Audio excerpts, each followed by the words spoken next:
morning, folks. Captain Jeff Cronk here. Welcome to the show this morning. I've got two guests on board today. I've got Dean Phillips and I've got John Hislop from here in Swansboro. We're sitting on the first part of May. We just got done fishing a redfish tournament yesterday. It was a real tough day. We've got a 25, well, today's going to be 25 to 30 mile an hour winds. And we're looking at, what are some things to do late April, early May. So in this area particularly, other than redfish, we have a lot of bluefish coming to the backwaters. The average person can go out and catch a lot of bluefish and have a ball, especially on a day like today. So we're going to take some of our light tackle. We're going to use some shallow diving baits today, try to find some bluefish on some topwater baits. We'll be working the internal waters only. Like I said, it's going to be real rough today. So stay tuned, and we'll show you folks some hopefully some good tactics, techniques for catching bluefish.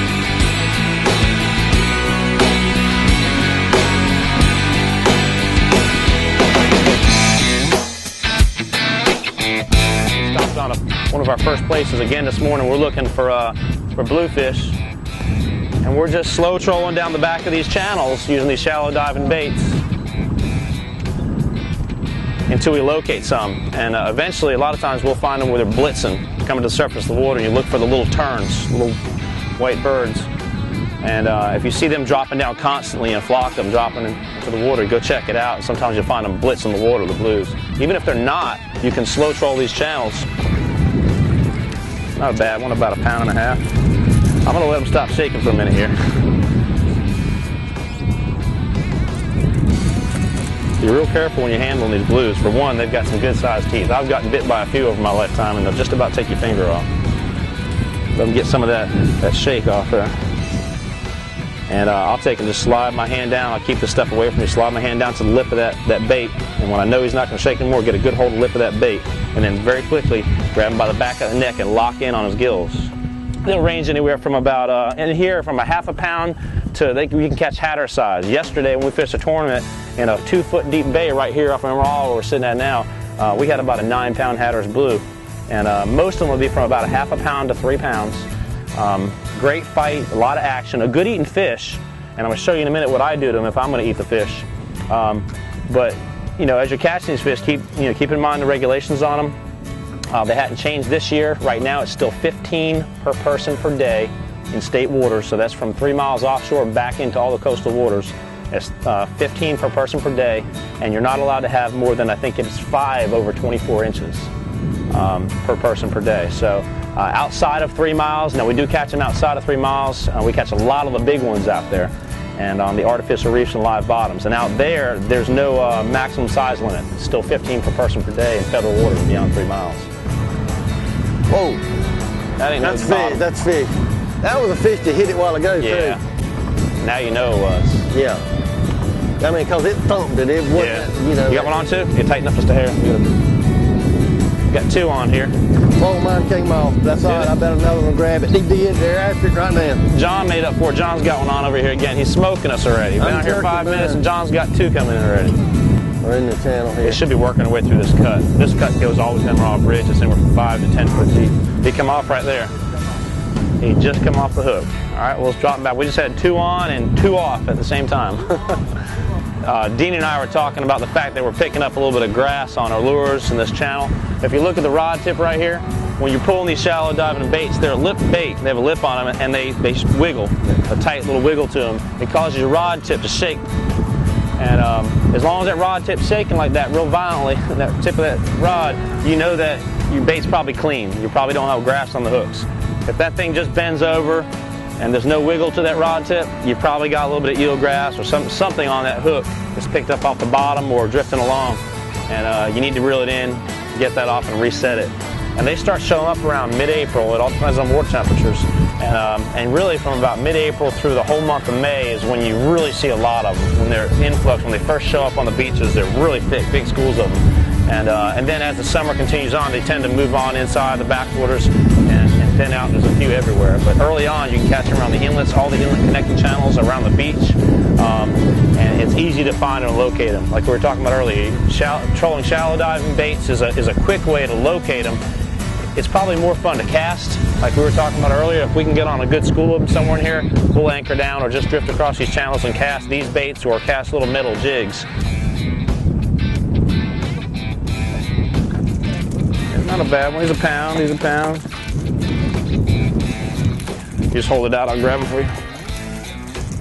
Whenever I'm going to keep bluefish, what I'll usually do to them is I'll bleed them. And there's a lot of different ways you can bleed a fish.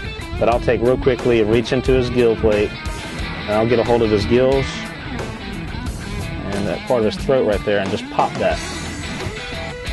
Right there it is. And just pop that, and he'll start bleeding right here. There it is. It's all coming out right there. See it?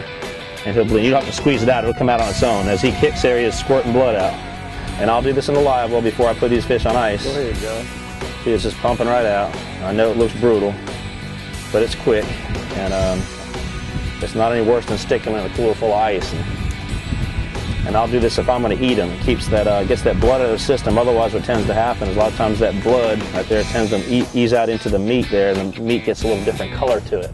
And I'll do this before I put them on ice, and you can see how he's bleeding real good in there, getting blood out, and then basically that meat won't be as strong. Oh, boy, one hit that thing as soon as it hit the water. Yeah, that's what it's going to be every cast now.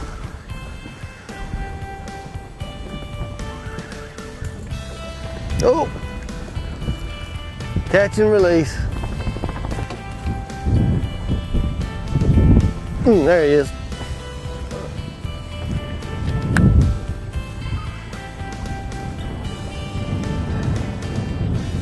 Thing about a bluefish, he doesn't have to be real nice to make you think he's nice. Oh, they fight so hard, don't they? Yeah. Little old bulldog, what he is. Little guy. These fish are staged up. There he is right there. See him? He just hit it right there. Right. Dean just called it too, right on the edge of the bar. I don't know if you can see. I don't know if you can see on camera that yellow edge right there, and then that dark water. That dark water is about 8 foot, and that yellow water is about 1.5 feet. And we've got big, shallow sand flats behind us, and we're in about 1.5 feet of water. And a lot of tiger side minnows and glass minnows and stuff are washing off this bar. And they don't like to get out in that channel too far, so they run the edge of the bar, sandbars, and they stay. There's walls of bait along the edge of the sandbars, and those blues are coming up out of the main channel from the inlet and getting along the edge of that sandbar, and they're just plowing through them. I mean, just coming right through them, just plowing through them, mouths wide open, and tearing them up. There he is. Going on? Yeah, right on the edge. And every couple of minutes, we'll look out, and you'll see the blues where they corral those baits up against that sandbar, and they just blitz. Yeah, these ones right here so far are about, 3/4 of a pound. There'll be some larger ones in with them. We had one the other day that's probably go about 4 or 5 pounds in here. But good eating size, honestly, if it comes down to eating them, I don't really want to eat a big one, a 5, 6, 7, 8, or a Hatteras blue up to 10 pounds or more. I want to eat the small ones, about 1 pound or 2.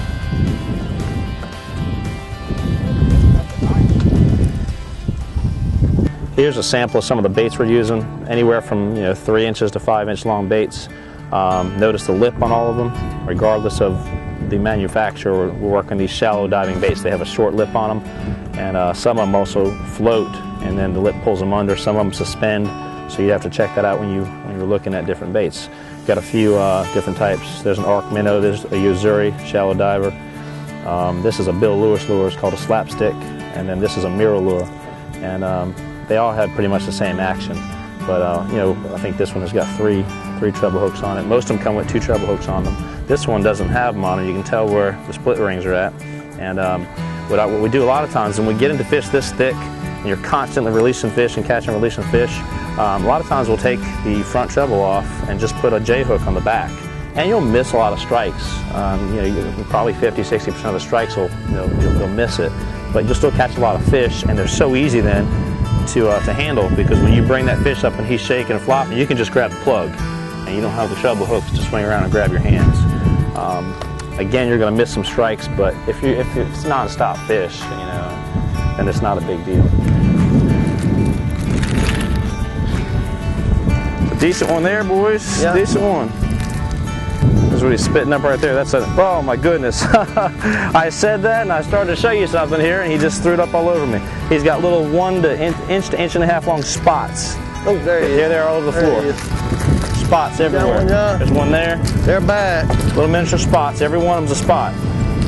And he's probably got a bunch more in his belly. John's got one on right now. Jeff, they're right up against that bar again. Small, but small fish, but big fun. Oh, we.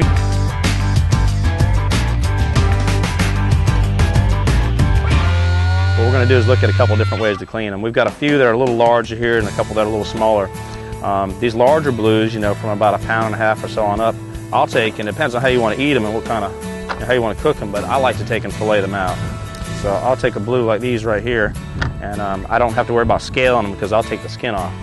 So they have really fine little scales on them, and if you were going to leave the skin on, you'd want to take the scales off. We'll do that in a minute. But these, I'm just going to fillet them, so we'll leave the scales on. And I'm just going to outline the fish from high on the head, because there's a lot of meat on the head, there's not much meat on the belly. And I'm going to fillet them out like this, across the gill plate, and then just basically trim out the shape of his body. Just come right down the shape of his body. Same thing with his back. Come right down the edge of his body. And I'm not going all the way to the bone, I'm just breaking the skin. And then with a lot of fish, like a bluefish, his spinal column sticking out, it's protruding out a little bit. So if I just slice down the entire body underneath the meat, I'm going to miss some meat. So I'm going to take and run along his back and just find his bone there, spinal column, and run it right to the center of his spinal column at that high spot. And there it is right there. Now I'm going to take and lift that up, go over the top of that so I don't lose any meat, and come right down around the back side of it. And I can just slide it off, and there's no meat left there. It's bone. You can hear that knife running down the edge of it. And I've got the most meat I can get off from that fish. I'll do that to both sides of that fish. And then what I'm going to do is also take, and I like to take the skin off when I'm going to do this, because we'll take these and bread them and fry them. And it's actually nicer to have a knife that's a little more dull, actually, when you go take the skin off, because their skin's so fine, and you can cut the skin and just lay it just about flat. And rather than pushing across, it's like you're sawing it. Little short strokes, pull in the opposite direction with the skin, and that skin will come right off. And there's that entire skin right there. And there's my bluefish fillet. The only other thing you want to do is right along the neck right there to the edge of the belly, there's a little bit of bone. So I'm going to take that off. If my wife chokes on that or something, she'll never let me feed her fish again. And there's a nice clean fillet, and I'll do that to those larger blues. The smaller blues, they start getting in like these, you know, right here, 1/2 pound or so, 3/4 pound or less, or depending on how you want to cook them. These I'll take and scale them like you would a lot of, you know, what we call pan frying fish, where you're pretty much putting the whole body of the fish in the frying pan. And it quickly scales, as all the scales are off now. And then I'm going to take and just head them high on the neck and low on the belly again. Take his head off, feed that to the crabs, and then slide right down his belly to his anal fin there, and then just scrape out all the not so pretty stuff. One thing you want to do is just got a little skin right there. You cut that skin, there'll be some blood below it, all clotted up. And that's it. And pretty much you can take the tail off if you want to. Some people leave it on. I usually take them off. And then what I'll do is I'll take and put slices in their body. Usually on these fish right here, like 3 slices down their bodies. This way when I'm packing butter, I can pack butter in them if I want to. I can pack seasoning inside them. You can still bread them. A lot of folks do cornmeal on them, like they do spots or something. And then you can deep fry them or fry them in a pan. So that's both. The only thing we're going to do here is just make sure we normally, I'm not going to do it here because I got the wind at me, but we'll clean those out and get all the insides out of there. And that's pretty much it. We've got boneless, skinless fillets, like you're getting a piece of chicken breast, and then we've got those that we're going to bread and fry as well.